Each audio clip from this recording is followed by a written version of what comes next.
5, 4, 3, 2, 1, 0.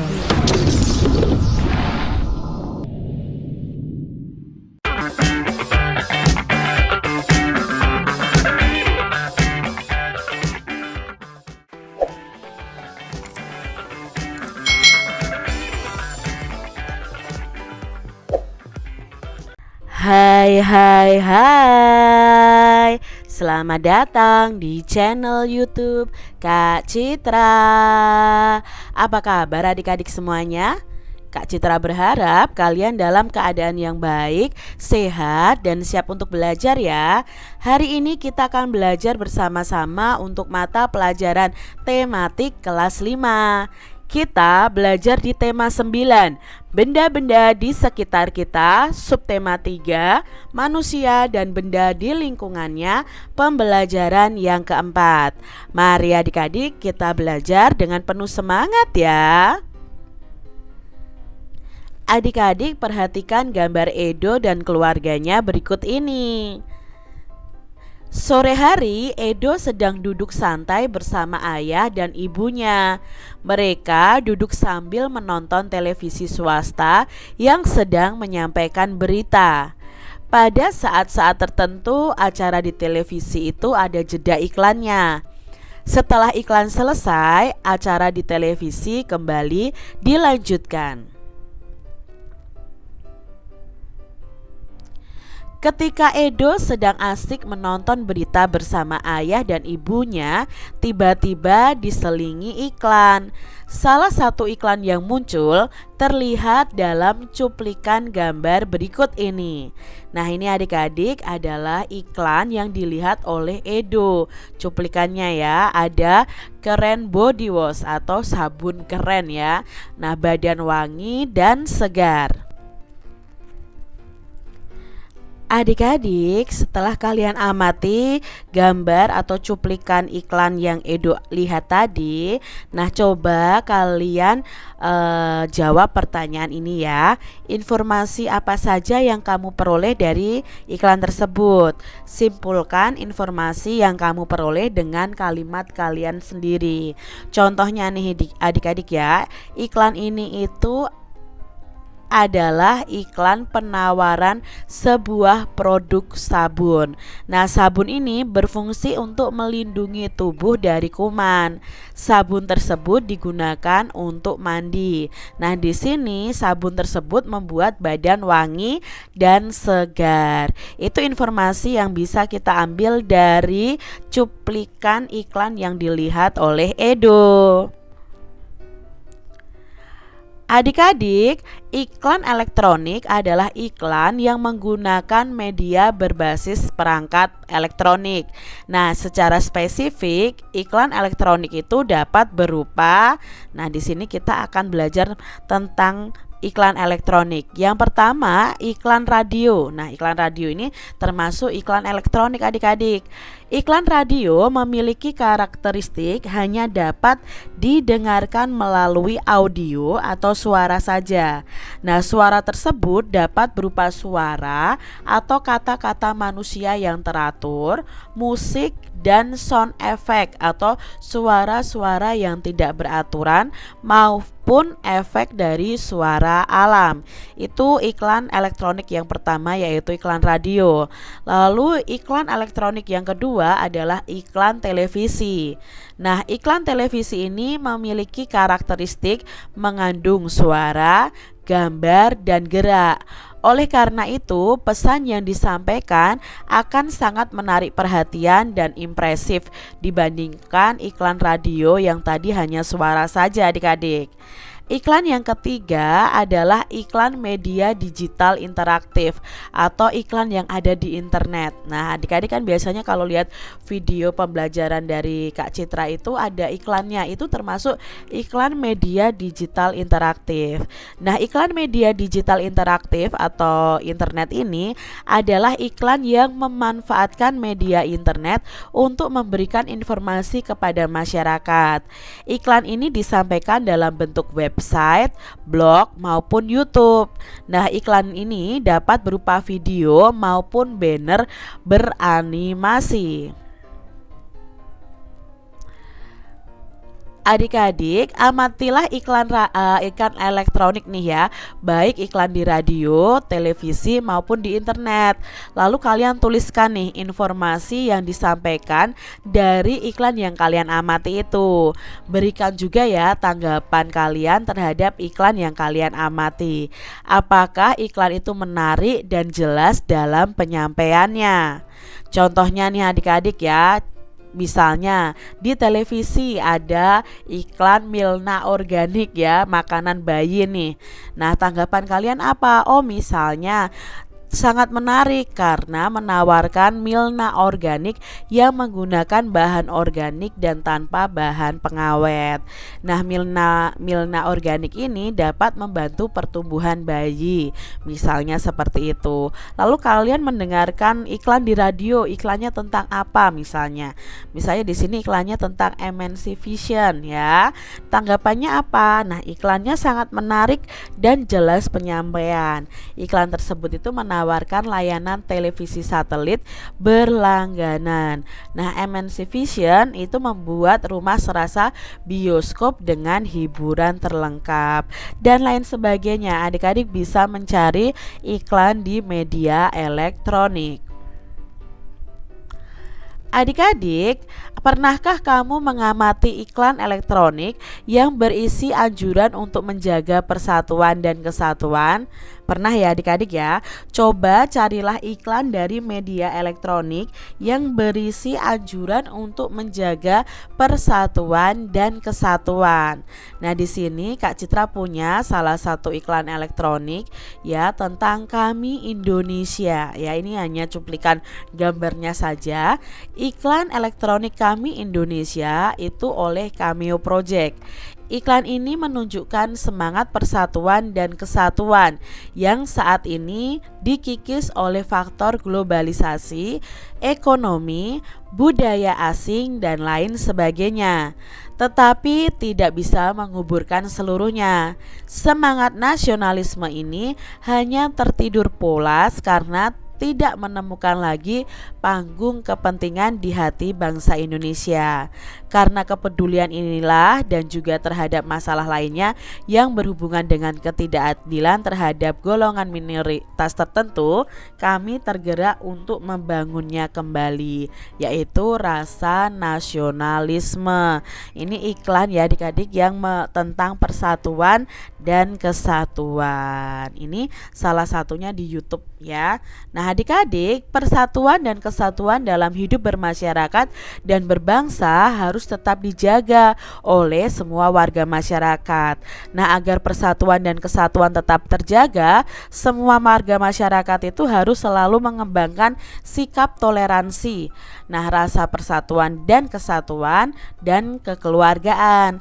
Tidak hanya warga adik-adik, pemimpin-pemimpin bangsa pun harus selalu berupaya untuk membina persatuan dan kesatuan hidup bermasyarakat dan berbangsa.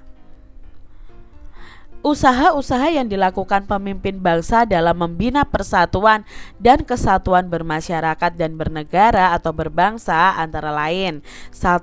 Mengadakan festival budaya ya. Yang kedua, mewajibkan penggunaan bahasa Indonesia yang baik dan benar di setiap acara resmi dimanapun berada. Yang ketiga, menjalankan pemerintahan secara adil dan terbuka. Yang keempat, mengadakan pemerataan pembangunan di seluruh wilayah negara kesatuan Republik Indonesia. Lalu yang kelima adalah menciptakan kebebasan masyarakat untuk memeluk agama dan melakukan ibadah sesuai agamanya masing-masing. Yang keenam, membina sikap saling menghormati dan menghargai antar pemeluk agama. Dan yang ketujuh itu mengadakan peringatan Hari Besar Nasional dengan menjunjung tinggi persatuan dan kesatuan. Nah, ini usaha-usaha yang dilakukan pemimpin-pemimpin bangsa kita dalam membina persatuan dan kesatuan. Adik-adik yang hebat, setiap warga masyarakat itu harus saling menjunjung tinggi persatuan dan kesatuan agar tercipta kerukunan hidup. Jika anggota masyarakat itu tidak memiliki rasa persatuan dan kesatuan, maka ia akan berbuat semaunya dan pada akhirnya akan menimbulkan permasalahan. Beberapa contoh perilaku yang tidak menjunjung tinggi persatuan dan kesatuan sehingga mengakibatkan tidak rukun antara lain: 1.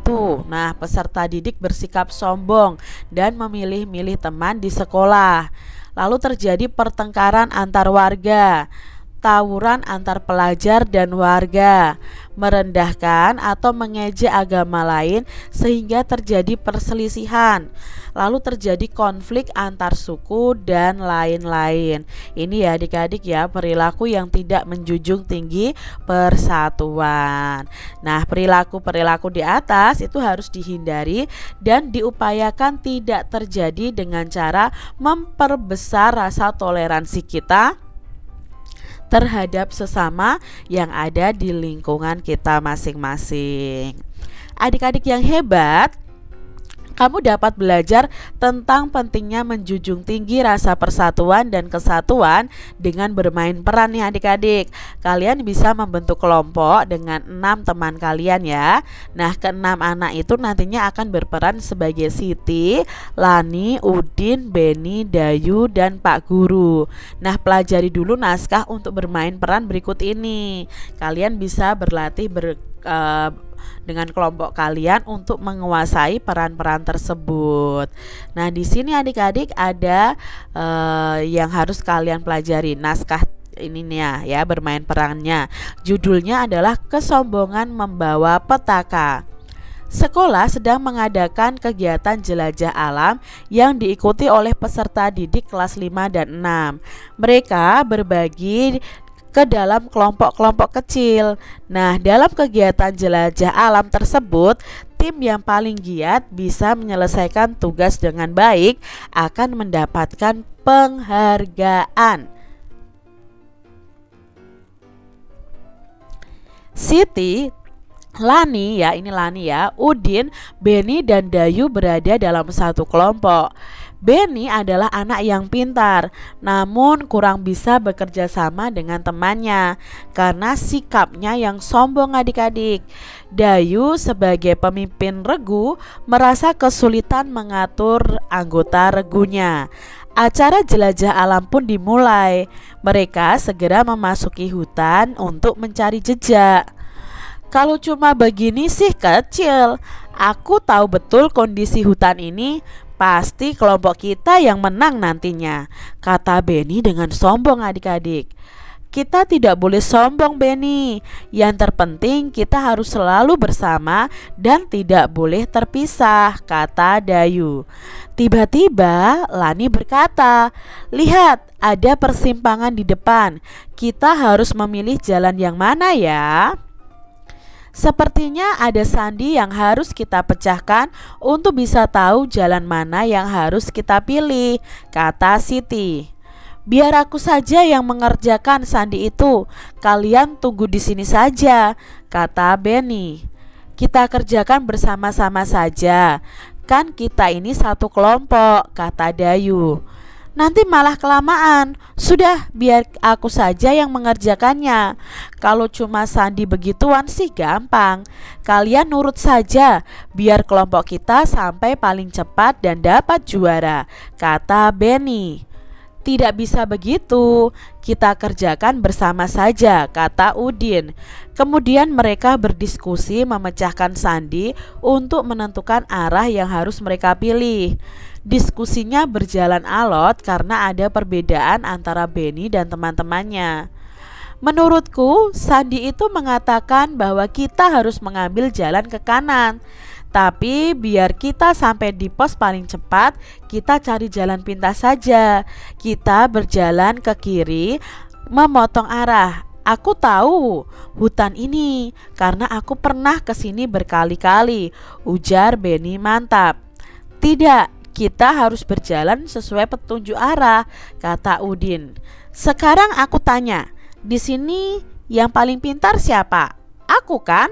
Aku juara kelas. Kalian semua memiliki peringkat di bawahku. itu berarti kalian harus menuruti kata-kataku. Aku yakin keputusanku yang paling benar, kata Benny dengan sombong adik-adik. Mereka terus berdebat. Dayu, Lani, Udin, dan Siti sependapat, sedangkan Benny tidak sependapat sendiri. Sudah, sekarang kita ikut suara terbanyak saja. Aku, Lani, dan Siti setuju dengan pendapat Udin. Berarti kita jalan ke kanan, kata Dayu. Tidak, silahkan saja kalian berjalan sendiri. Pasti nanti kalian yang akan tersesat karena jalannya memutar kalau menuju pos. Biar aku sendiri yang berjalan ke kiri, kata Benny. Jangan Benny, kita kan harus selalu bersama. Jangan pergi sendirian. Nanti kalau kamu yang tersesat bagaimana? Pokoknya kita harus tetap bersatu, ujar Lani. Kalau begitu, kalian harus menuruti kata-kataku. Kita berjalan ke kiri, kata Benny. Tapi kompasnya membidik 60 derajat ke arah utara sesuai kata-kata pada sandi itu. Berarti kita harus mengambil arah kanan, kata Siti sambil membuka kompas di tangannya. Apapun alasannya, aku akan berjalan ke kiri. Itu keputusanku karena aku lebih tahu daerah ini. Kalau kalian tidak mau ikut denganku, ya sudah, selamat jalan, aku pergi sendiri. Biar nanti aku sampai lebih dulu di tempat tujuan, kata Benny sambil meninggalkan kelompoknya. Siti, Lani, Udin, dan Dayu tercengang dengan sikap Benny. Mereka berusaha mencegah Benny, namun terlambat. Benny sudah berlari dengan cepat.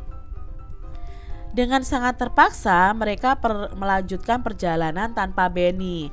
Nah, sesampainya di pos ternyata kelompok mereka nomor 2. Ada satu kelompok yang telah sampai lebih dulu di pos itu. Mereka kemudian teringat dengan Benny. Benny tidak ada di sana hingga semua kelompok berkumpul di pos tersebut. Benny tidak juga muncul adik-adik. Mereka kemudian merasa ketakutan, khawatir jika Benny ini tersesat di dalam hutan. Dayu melapor pada Pak Guru. Tak lama kemudian Pak Guru meminta Lani, Siti, Udin, dan Dayu untuk ikut bersama tim mencari keberadaan Benny. Sementara di tengah hutan, Benny itu bingung adik-adik. Ia tiba-tiba lupa dengan jalan yang harus ia tempuh. Kenapa sepertinya aku hanya berputar-putar saja?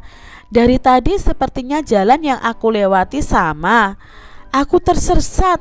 Coba tadi aku nurut sama mereka. Tapi kan gengsi. Masa aku paling pintar harus nurut sama mereka yang kepintarannya di bawahku, kata Benny. Benny menyesal, ternyata ia telah bersikap sombong. Kesombongan yang akhirnya justru mencelakakan dirinya sendiri. Setelah beberapa saat, akhirnya Benny dapat ditemukan. Hari sudah petang, mereka kemudian bersama-sama menuju pos. Teman-teman, aku minta maaf ya, karena kesombonganku kalian jadi repot harus mencariku, kata Benny kepada teman-temannya dengan menyesal. Tidak apa-apa, lain kali kita harus kompak dan bersatu. Kamu memang pintar Benny, tapi kesombonganmu harus dihilangkan, kata Udin. Nah itu tadi ya adik-adik ya, cerita yang harus kalian perankan bersama dengan teman-teman kalian. Adik-adik setelah membaca cerita tadi, sikap seperti Benny itu sudah selayaknya tidak kita tiru. Sikap sombong seperti yang dilakukan oleh Benny dapat menjadi penyebab pecahnya persatuan dan kesatuan. Nah, para pemimpin bangsa kita terdahulu pun sangat menjaga agar rasa persatuan kita itu tidak terpecah. Adik-adik sekarang coba sebutkan usaha-usaha yang dilakukan pemimpin bangsa dalam membina persatuan dan kesatuan sehingga tercipta kerukunan hidup bermasyarakat dan berbangsa. Nah, kalian bisa tuliskan di buku tugas kalian dan kalian bisa kumpulkan kepada Bapak Ibu Guru untuk dinilai. Contohnya nih adik-adik ya, usaha yang dilakukan pemimpin bangsa tadi kan sudah Kak Citra sebutkan di depan tadi ya, mengadakan festival budaya, budaya, lalu mewajibkan penggunaan bahasa Indonesia, menjalankan pemerintahan secara adil dan terbuka, ya, mengadakan pemerataan pembangunan, lalu memberikan kebebasan untuk masyarakat memeluk agama dan beribadah sesuai agamanya, lalu membina sikap saling menghormati dan saling menghargai antar pemeluk agama, dan mengadakan hari-hari besar nasional. Ini contoh saja usaha-usaha yang dilakukan oleh pemimpin bangsa. Kalian bisa sebutkan yang lainnya. Nah, Edo selesai belajar. Tiba-tiba terdengar suara ibu memanggilnya. Edo disuruh ibu untuk membeli telur ayam di tetangga sebelah. Nah, kebetulan tetangga sebelah itu beternak ayam petelur. Ibu sedang sibuk membuat roti untuk dijual besok pagi. Saat keluar rumah, Edo bertemu dengan tetangganya yang baru pulang dari berjualan di pasar. Edo sejenak merenung. Edo tinggal di lingkungan pinggiran kota. Edo sadar ternyata ada beragam pekerjaan yang dijalani oleh masyarakat di lingkungan sekitar rumahnya, mulai dari peternak ayam, pedagang roti seperti ibunya, pengrajin, guru, dan karyawan swasta seperti ayahnya. Adik-adik, tahukah kamu bahwa Indonesia ini merupakan negara yang kaya akan sumber daya alam? Nah, Indonesia ini terdiri dari berbagai suku bangsa yang memiliki budayanya masing-masing. Keanekaragaman budaya merupakan suatu kekayaan yang unik dan tidak dimiliki oleh negara lain. Nah, kekayaan alam yang melimpah dan budaya yang beraneka ragam itu mempengaruhi mata pencaharian dari masyarakat Indonesia. Beragamnya budaya membuat mata pencaharian Indonesia itu juga beraneka ragam. Kita harus selalu menghargai keanekaragaman mata pencaharian masyarakat di lingkungan sekitar kita, adik-adik. Caranya yang pertama, tidak mencela atau merendahkan mata pencaharian atau pekerjaan orang lain. Nah, mata pencaharian masyarakat di Indonesia itu sangat beragam, mulai dari pedagang asongan, pengamen, pegawai, karyawan swasta, hingga ke pengusaha. Apapun pekerjaan orang lain, kita tidak boleh merendahkannya ya adik-adik ya. Misalnya kamu mendapati seorang pengamen yang sedang mencari uang dengan berjalan dari rumah ke rumah sambil bernyanyi. Nah, kamu harus tetap menghormatinya, tidak boleh mencela atau bahkan merendahkannya. Lalu menghormati orang yang sedang bekerja. Kamu harus menghormati orang yang sedang bekerja, tidak peduli pekerjaannya itu bagus atau tidak menurut kamu. Misalnya kamu sedang memasuki gerbang sekolah, kebetulan ada tukang kebun yang sedang membersihkan halaman. Nah, sebaiknya kamu menyapa atau setidaknya menganggukkan kepala kalian. Yang ketiga, caranya adalah menghargai pekerjaan orang lain. Apapun adik-adik pekerjaan orang lain harus tetap dihargai ya. Jangan pernah membeda-bedakan orang hanya berdasarkan pekerjaannya. Sebagai peserta didik, kamu harus menghargai pekerjaan siapapun. Misalnya dengan ibu penjaga kantin sekolah, dengan pedagang kaki lima, dengan pemulung, dan lain sebagainya. Cara yang keempat adalah membiasakan membeli produk-produk lokal atau produk dalam negeri adik-adik ya. Sebagai contoh nih, tetanggamu memiliki usaha produksi sandal dan tas. Jika kamu ingin membeli tas dan sandal ini, sebaiknya belilah produk itu dari tetanggamu. Hal tersebut merupakan salah satu bentuk menghargai mata pencaharian masyarakat. Nah, cara yang berikutnya adalah membiasakan mengonsumsi makanan dan buah-buahan dalam negeri. Mengonsumsi makanan dan buah-buahan dalam negeri itu dapat mengangkat hasil pertanian masyarakat, sehingga secara tidak langsung dapat membantu menyejahterakan petani Indonesia. Nah, adik-adik sudah tahu ya cara menghargai mata pencaharian masyarakat yang multi budaya untuk memperkuat persatuan dan kesatuan. Nah, sekarang coba diskusikan nih dengan teman-teman kalian cara menghargai kegiatan orang lain dalam usaha. Adik-adik, lakukan nih diskusi dengan teman satu kelas kalian dan Bapak Ibu guru. Tema diskusinya adalah tentang cara-cara menghargai kegiatan orang lain dalam usaha. Nah, tentukan siapa yang menjadi pembicara, notulen, dan moderator. Nah, berdiskusilah dengan menggunakan bahasa Indonesia yang baik dan benar, dan mengungkapkan pendapat atau pertanyaan itu dengan sopan dan santun. Nah, berikut hal-hal yang perlu kalian diskusikan. Yang kalian diskusikan adalah tentang daerah tempat tinggal kalian, lalu jenis pekerjaan atau usaha yang dilakukan oleh masyarakat terkait dengan 3 kegiatan ekonomi, yaitu produksi, distribusi, dan konsumsi adik-adik. Lalu bagaimana cara menghargai pelaku kegiatan ekonomi. Kalian bisa membuat kesimpulan dari hasil diskusi tersebut. Coba ya adik-adik kerjakan ya bersama dengan teman-teman kalian. Demikian tadi adik-adik pembahasan kita di tema 9, subtema 3, pembelajaran yang keempat. Semoga video pembelajaran ini bermanfaat untuk adik-adik semuanya, dan sampai jumpa lagi di video pembelajaran Kak Citra selanjutnya. Tuhan memberkati. Jangan lupa tekan tombol subscribe, lalu tekan loncengnya, tekan juga tombol like, lalu share ke media sosial kalian. Jangan lupa untuk ikuti media sosial Kak Citra. Terima kasih.